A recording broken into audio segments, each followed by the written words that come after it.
Salut les amis et bienvenue dans votre Club Foot nouvelle formule, le Club Malherbe vous ouvre ses portes chaque semaine en podcast sur tendanceouest.com. À vous, supporters rouges et bleus, et cette semaine énorme menu, Pascal Duprat qui dézingue ses joueurs, Fabrice Clément qui ouvre les comptes du club et l'impact du coronavirus sur la fin des championnats. Programme fou pour ce Club Malherbe numéro 22 qui démarre maintenant. Le Club Foot sur Tendance Ouest. Alec, pour vous animer, pour vous apporter leur lumière sur ce désengage du Prasien ou cette ouverture des finances par le président Julien Mailleux de ce foot. Salut Julien. Salut Sylvain, salut à tous. Salut à toi aussi Pierre-Charles Binet. Salut Sylvain, bonjour à tous. Bon, eh ben messieurs, on est bien là, hein? On est pas mal. Ça a pas gagné. Non. Ça a pas gagné, et pourtant c'était pas mal quand même, Julien Mailleux, ce match à Châteauroux pour les Malherbistes, perdu 2-1 dans les derniers instants. Oui, c'était pas mal. C'était pas, en tout cas, il y avait rien de vraiment affolant. En fait, je sais plus qui a dit sur Twitter, mais je suis tout à fait d'accord avec cette phrase. C'est la première fois qu'on perd un match sans que ce soit tout à fait désespérant. On s'est procuré des occasions. On n'en a pas concédé tant que ça, je trouve. En tout cas, moins que lors du dernier match contre Grenoble, qu'on avait pourtant gagné. Et pourtant, c'est encore un peu dommage. On a encore baissé le pied au cours de la dernière demi-heure et ça a suffi pour que Grenoble profite de ce faux rythme pour nous planter dans les dernières secondes. Bon, sauf que c'était Châteauroux, mais c'est pas très grave. Voilà, c'était Châteauroux, mais on est pas mal. Mais autrement, c'était bien ce que t'as dit. J'ai parlé de Grenoble juste avant. C'était bien. En attendant, il y en a qui n'étaient pas du tout d'accord avec vous. Ni avec vous, Pierre-Charles Binet, ni avec vous, Julien Mailleux de SoFoot. C'est Pascal Duprat, 5, 4, 3, 2, 1, désengage en règle. En fait, le sport professionnel et le football professionnel aujourd'hui, quand on est arrière latéral, on pense qu'il y a une chose, c'est attaquer. Ils n'aiment pas défendre. On joue attaquant alors. Autrement, c'est une usurpation de poste. Quand on joue arrière latéral, on défend. Le petit Joachini qui est préoccupé par sa sélection nationale plutôt que de mettre les ballons au fond. La pédagogie, c'est quelque chose d'essentiel pour nous. Cette fois-ci, je le fais par vos ondes et vos antennes. D'aucuns diront qu'il ne faut pas le faire comme ceci. Mais là, ce soir, j'ai vraiment envie de le faire comme ça, quoi. En fait, c'est une saison où on n'a pas envie de vivre de belles choses. On a envie de vivre des situations de mièvre. Une belle équipe de mièvre. Rien d'autre à dire. Bonne soirée à tous. Le Club Foot sur Tendance Ouest. Ah là, il y a des engages, messieurs. Pierre-Charles, pourquoi une saillie comme ça? Toujours. Ouais, enfin là, on est quand même. Bien sûr, mais c'est même plus surprenant. Et en fait, c'était marrant quand c'était avec les joueurs de Toulouse. C'était marrant quand c'était avec les joueurs d'Évian. Et en fait, quand c'est nos joueurs, en fait, c'est vraiment relou, je trouve, comme attitude. C'est vrai ça, Julien Mailleux. Vous souscrivez à ça? Alors moi déjà, ça m'amusait pas beaucoup chez les autres, mais à la limite, je me disais que c'était pas tellement notre problème. Mais là, il y a deux choses qui me gênent en fait. D'abord, il y a le fait que un entraîneur ne s'attache qu'aux résultats pour féliciter ou au contraire critiquer ses joueurs. Je trouve encore une fois qu'on n'a pas fait un match contre Châteauroux si différent de ce qu'on avait fait contre Grenoble. Or, le résultat est bien différent et les conclusions et les réprimandes de Duprat sont très différentes. Or, si un supporter, lui, peut s'attacher au résultat, l'entraîneur, lui, devrait plutôt se dire là, on a gagné, mais on a concédé trop d'occasions, donc c'est pas satisfaisant. Et aujourd'hui, on a perdu, certes, mais on va dire en faisant un match plutôt cohérent. Donc ça, à mon avis, c'est déjà problématique. Et ensuite, le fait de faire des attaques ad hominem en citant des noms de joueurs, en citant Joachini, qui est en plus un jeune attaquant, ça marche à la confiance. Un attaquant de 19 ans comme ça, prononcer son nom en plus, laisser à penser, cette espèce de procès d'intention, laisser entendre que s'il rate une occasion, c'est à cause d'une sélection nationale. Là, c'est vraiment, non seulement c'est nul, mais en plus c'est bas, ça n'a aucun sens à mon avis. L'avantage d'avoir un prof de lettres comme consultant quand même, au-delà de chez SoFoot, c'est qu'il est quand même capable de vous sortir ad hominem comme ça dans une émission. Alors là, je dis chapeau. Là, ça c'est pour les auditeurs, c'est cadeau. Messieurs, en tout cas c'est perdu, mais en tout cas, et là, je suis d'accord avec vous, Julien Mailleux de SoFoot, on a eu le droit à une prestation qui était, moi, à mon avis, plus que correcte dans son déroulé. On a eu le droit à pas mal de confirmations, notamment en milieu de terrain, Pierre-Charles. Ouais, exactement. On voit que ça commence à prendre place petit à petit. Et Prince Onyangé, je trouve, monte en puissance au fil des matchs, ce qui n'est pas inintéressant. Gonçalves qui revenait de blessure délivre la passe décisive sur la tête de Chukwunte. Donc non, il y a peut-être un milieu qui se met en place, c'est déjà pas mal. Dupraz semblait avoir trouvé sa charnière centrale avec Weber-Rivierez. Il a l'air de s'être à peu près positionné sur ses latéraux, même si après la sortie, là, il pourrait y avoir d'autres surprises. Il peut y avoir quelques changements là. Le milieu, ça a l'air de se mettre en place tout doucement. Voilà, il lui reste plus que les 3 postes de devant à combler, et puis il aura son équipe d'ici peut-être le 15 avril. Ouais, mais justement, est-ce que c'est pas là qu'est la chose la plus importante, Julien Mailleux? C'est que ça se met en place et que là, il y a des progrès tangibles quand même. Bah oui, c'est exactement ce qu'on dit. On est tous d'accord là-dessus. Il y a des progrès. Même derrière, on a parlé de milieu de terrain. Je suis entièrement d'accord. Je trouve que le milieu de terrain qu'on a vu contre Châteauroux était assez complémentaire, assez polyvalent, beaucoup plus d'ailleurs que quand il y avait JCP la semaine dernière. Voilà, il y a une vraie activité, il y a une vraie voilà, c'est cohérent à la fois défensivement et offensivement.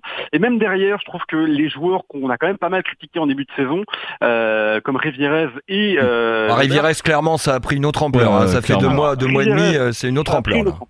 Complètement. Rivierez, c'est pas pour rien qu'il est capitaine, je pense qu'il le mérite. Et même, je trouve contre Châteauroux, Weber, son collègue, a fait un très bon match également. Il a dégagé pas mal de situations chaudes. Donc pour moi, en fait, c'est vraiment surprenant quand même cette attaque au moment où on est tous en train de se dire tiens, il y a quelque chose qui se met en place, il y a des joueurs qui semblent assez évidents à leur poste, ce qui n'était pas le cas avant. Vadiseri, il y a encore quelques semaines on avait des doutes, maintenant on sait que encore une fois il s'est procuré tellement d'occasions, il a créé tellement d'occasions, maintenant c'est une évidence, et évidemment qu'il doit être titulaire et c'est pareil pour Duvakini, voilà. Je trouve qu'il y a des choses qui se dégagent, qui se mettent en place. Et est-ce que c'est le meilleur moment pour faire feu de tout bois et tirer dans le tas? Je ne suis pas sûr. Moi, je pars du principe que la saison de Malherbe aujourd'hui, elle est quasi morte. Hein, on va pas se leurrer. Elle est de toute manière. Oui. Enfin, il y a encore le maintien assuré qui est pas mathématiquement tout à fait fait, mais voilà. Moi, la seule chose. C'est mathématiquement possible. Oui. La seule chose qui m'inquiète, c'est que voilà, on explique que là, Dupraz a peut-être trouvé son milieu, pourquoi pas.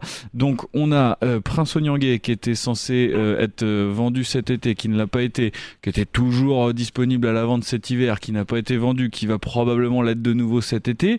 On a Jesse Deminguet qui est probablement une des rares valeurs marchandes du club. On a Gonçalves qui est suspendu ou blessé 1 match sur 3. Donc ça veut dire que l'année prochaine on repart de zéro en fait sur ce milieu de terrain. Julien Mailleux. Ah oui, après, je suis assez d'accord, c'est assez dommage. Le problème, en fait, c'est qu'on arrive à identifier une équipe complémentaire aussi tard. Après, le fait qu'un mercato peut tout bouleverser, c'est un peu le lot des équipes telles que le Stade Malherbe, dont les meilleurs éléments vont évidemment être sollicités. Donc oui, je suis d'accord avec Pierre-Charles, c'est problématique de se dire que dans quelques semaines, cet équilibre précaire va sans doute être bouleversé. Toujours est-il que ce ne sera pas le cas que pour nous, ce sera le cas pour toutes les équipes, probablement de Ligue 2. Bon, pour ce qui est du championnat et du terrain, on est tous d'accord sur ce que l'on a entendu et vu en termes d'analyse. Maintenant, on va aller sur les bords du terrain parce qu'il s'est passé quelque chose, figurez-vous, la semaine dernière, et quelque chose de peu commun. Le Club Foot sur Tendance Ouest. La semaine dernière, le président Fabrice Clément du Stade Malherbe de Caen a convoqué une conférence de presse un peu détendue, un peu... Café croissant, quoi. Voilà, le petit... Il n'y avait pas croissant, il n'y avait que des cafés. Café croissant, effectivement. Et puis, il s'est mis à nous parler tout simplement d'un sujet clairement que l'on n'aborde jamais. C'est limite un des plus grands tabous du sport professionnel, ce sont les budgets. Les affaires de gros sous, et lui, il a décidé d'ouvrir les portes et de nous expliquer comment ça se passait. Voilà, donc une opération éclaircissement assez rare pour être soulignée. D'abord sur les finances, puis ensuite, et c'est aussi intéressant, avec Pierre Esnay, le président des actionnaires majoritaires du club, qui lui aussi était présent. Ils ont tous les deux expliqué ce qu'allait être l'avenir. On en vient d'abord aux finances avec le président Fabrice Clément. Voilà ce qu'il nous a dit. Une descente en Ligue 2, elle est violente, et puis financièrement ça a bien sûr des conséquences. Donc tous ces sujets-là ont été préparés, accompagnés, et les différents passages devant la DNCG ont montré que l'entreprise Stade Malherbe termine la saison sans aucun problème.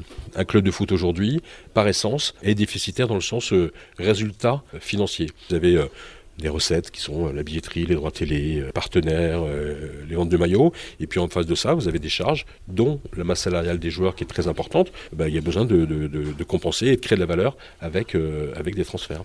J'ai commencé à entendre des choses qui étaient fausses d'une part, pas des bons chiffres, et puis l'autre part qui était un peu alarmiste. Dans mon rôle de président, c'est aussi de protéger le club sur des éléments extérieurs qui viendraient le desservir et l'handicaper.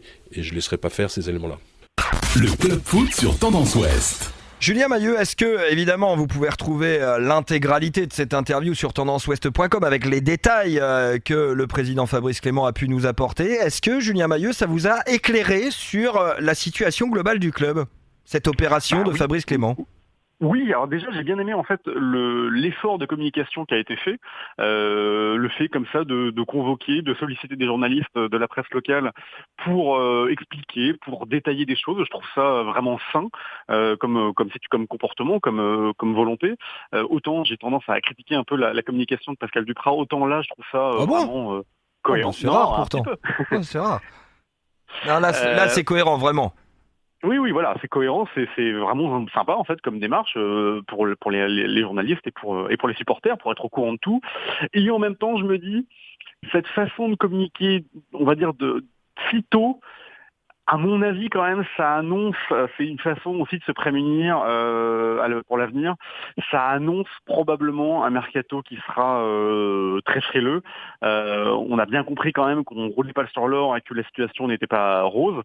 Il n'y a pas de raison de s'affoler, mais à mon avis, il n'y a pas non plus de raison d'espérer de grands renforts lors du prochain mercato. Votre analyse, Pierre-Charles Binet ? Ouais, un peu comme Julien. Moi, perso, j'ai pas appris grand-chose de l'aspect mécanique d'un club de foot, que c'était toujours déficitaire, que c'est les transferts qui équilibraient.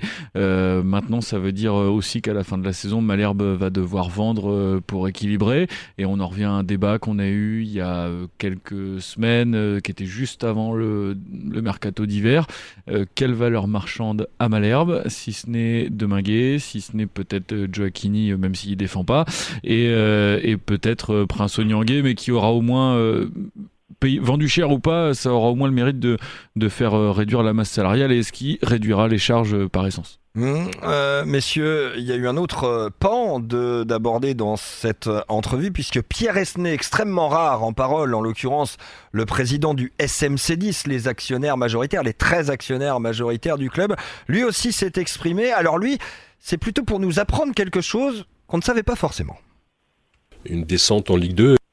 Bon, j'ai toujours entretenu d'excellentes relations avec tous les actionnaires, donc mon rôle effectivement c'est d'apaiser les choses et puis de faire en sorte que les actionnaires puissent se parler et puis échanger tout à fait normalement. Puis en tout cas moi à titre personnel, j'ai la chance de ne pas avoir de passif avec personne, donc voilà. Ça va faire 2 ans que j'essaie de trouver des solutions directement avec l'ensemble des actionnaires. Bon, c'est toujours un peu difficile parce que le passé est toujours là. Et pour essayer de trouver des solutions pérennes, en tout cas, il fallait essayer de faire intervenir une personne extérieure. Donc effectivement, on a demandé à un médiateur de rencontrer la totalité des actionnaires. Et on a demandé à ce médiateur de nous proposer des solutions de manière à ce que tout le monde se sente à l'aise au sein du groupe. Ouais. Voilà. Ce qu'on essaie de trouver, c'est la bonne organisation future.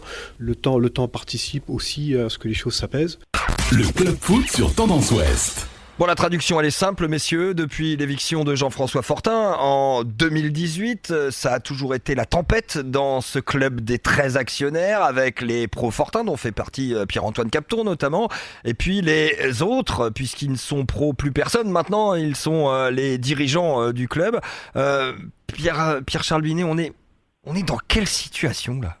Alors déjà, le Stade Malherbe a un fonctionnement un peu spécifique par rapport à d'autres clubs, c'est que les 13 actionnaires sont tous actionnaires à part égale du budget, ce qui veut dire qu'un actionnaire ne peut pas dire voilà, je remets 10 millions d'euros au pot. Impossible.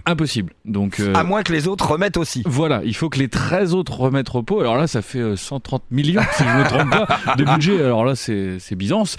Donc ça montre déjà que ce système-là de fonctionnement nécessite qu'il y a quand même 13 personnes à faire cohabiter autour d'une même table. C'est toute la difficulté de Pierre Esnay pour en arriver à nommer un médiateur. Ouais, il va peut-être s'arracher quelques cheveux, ou il s'en arrache déjà peut-être depuis qu'il y a eu l'éviction du camp Fortin.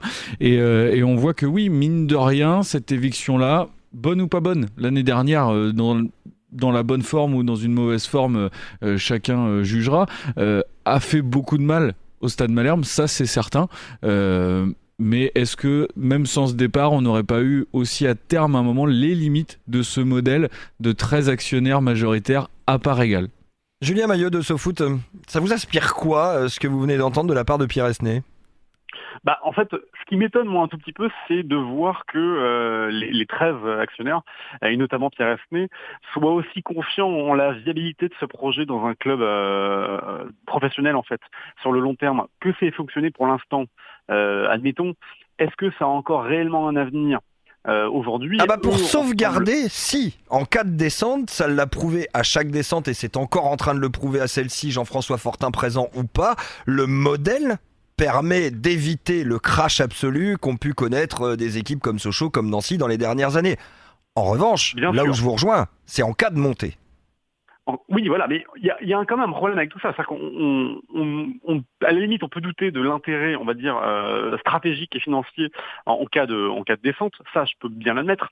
Mais en termes d'ambition et même de projet sur le long terme, quand on a 13 actionnaires qui peuvent pas se blairer, on a l'impression que c'est une classe de CE2 et qu'on est obligé de nommer un médiateur pour intervenir entre eux.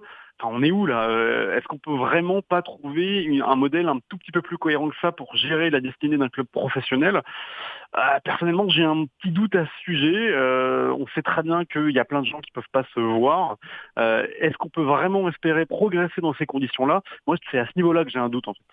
Ouais, le progrès, on va voir en tout cas ce que ça donne, mais pour le moment on est plutôt à l'heure de l'assurance pour le club canet. Alors clairement dans le discours, pour vous détailler un petit peu, le président Fabrice Clément et Pierre Esnay ont assuré qu'il y avait à minima 2 années de tranquillité pour Caen en termes d'équilibre de budget.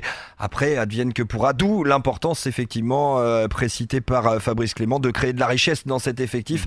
Alors ça passe par la formation qui reste plus que jamais la clé de voûte de l'idée malherbiste dans les prochaines années. En tout cas, il nous semblait important de revenir sur cet épisode parce que pour vous aussi, les auditeurs de Club Malherbe, c'est un aiguillon extrêmement important qui permet de comprendre ce qui s'est passé et surtout ce qui va se passer dans le prochain mercato. Ce qui va se passer un peu plus près, c'est huis clos coronavirus et on invite notre doc sur ce plateau pour parler de tous les atermoiements autour de ce virus venu de Chine. Le Club Foot sur Tendance Ouest. Bonjour Doc. Bonjour Sylvain. Ça va bien ? Très bien. Bon, vous n'avez pas le coronavirus vous ? Non. Non, ça va. Ça s'est bien passé jusqu'à maintenant pour vous. Bon, faut espérer que ça va continuer comme ça. Faut espérer que ça va continuer. Alors on va pas vous le cacher, on a plein de questions à vous poser sur depuis cet arrêté pris par le ministère de la Santé, Olivier Véran, le ministre de la Santé, puis ensuite j'ai envie de dire mis au goût du jour et du sport par le ministre des Sports, Roxana Maracineanu. On le sait depuis le lundi 10 mars, les manifestations de plus de 1000 spectateurs, acteurs compris, sont interdites, les rassemblements qui vont avec aussi. Première question, est-ce que ces mesures, et c'est une question que beaucoup se posent aujourd'hui, sont selon vous, professionnels de la santé, médecins généralistes, des mesures qui sont légitimes ?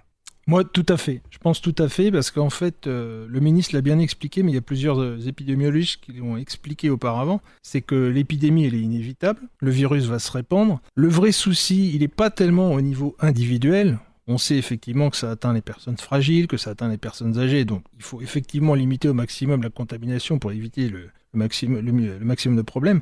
Le problème risque de se situer à l'échelon collectif, c'est-à-dire qu'on va avoir beaucoup de malades, énormément de formes bénignes, c'est-à-dire les gens vont avoir un petit syndrome grippal et puis ça va se passer très très bien, mais on sait qu'il va y avoir un certain nombre de pourcentages de formes graves, 10 à 15%, qui vont nécessiter une hospitalisation. Donc si on a peu de malades, si mettons qu'on ait 10 000 malades en France, 10%, ça fait 1000 hospitalisations. On gère.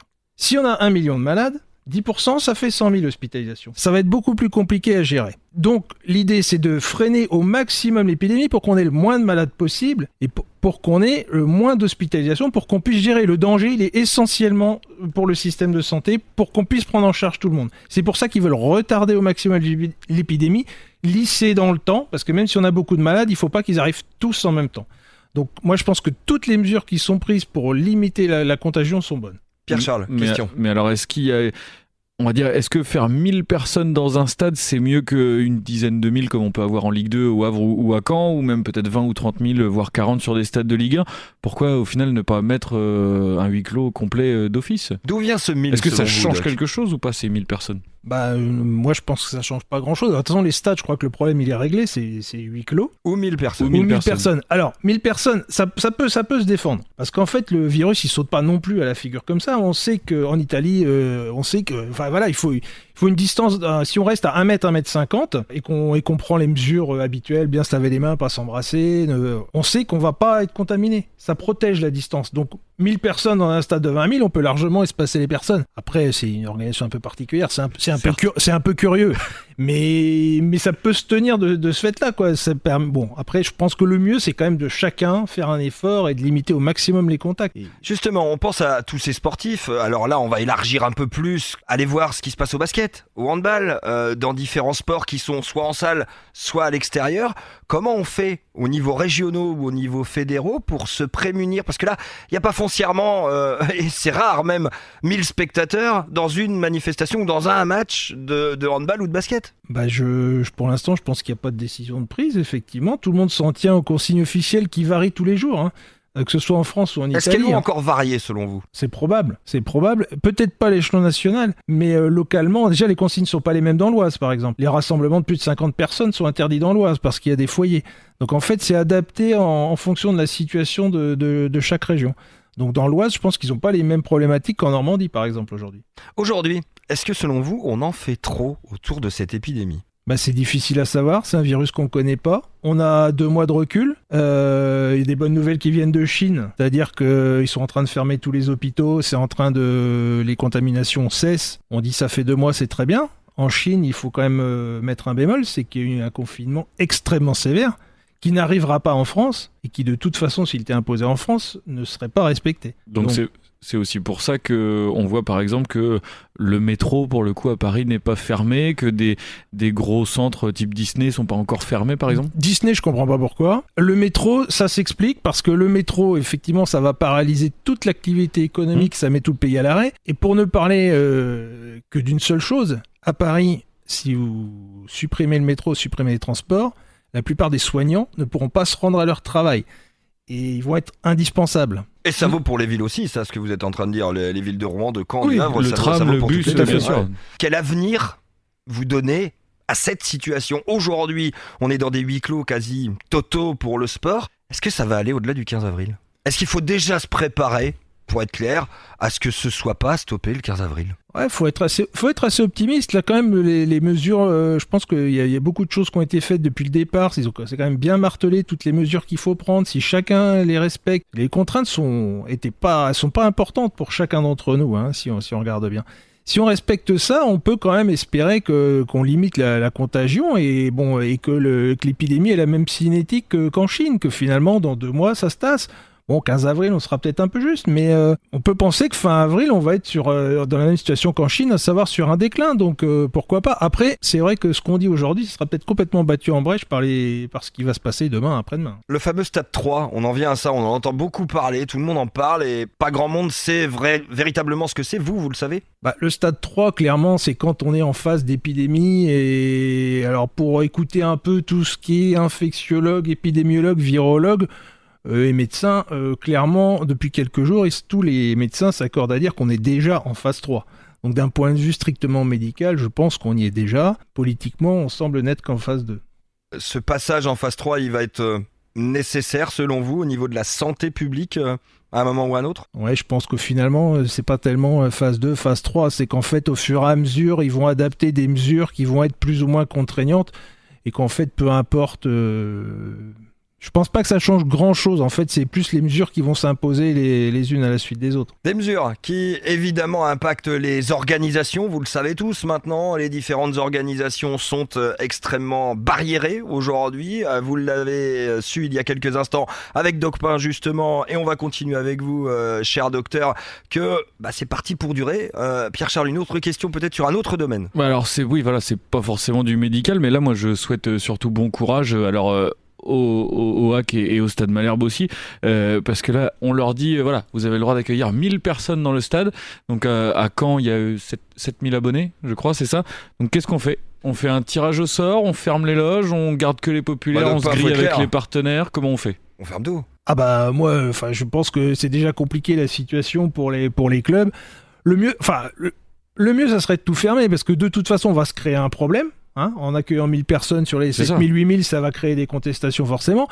Et puis, à la limite, à un moment, je crois qu'il faut voir quelle est la priorité. À un moment, si on dit on veut limiter l'épidémie, on a déjà des mesures très contraignantes, on y va, on y est. Je dirais, on n'est plus à 1000 personnes. Le problème, plus de contraintes encore. Est-ce que c'est possible, selon vous ? À écouter tout le monde, c'est impossible. Mais en Italie, il y a 5 jours, c'était impossible. Là, ils sont tous confinés. Alors, est-ce que ça va être respecté ? Ça, j'en sais rien.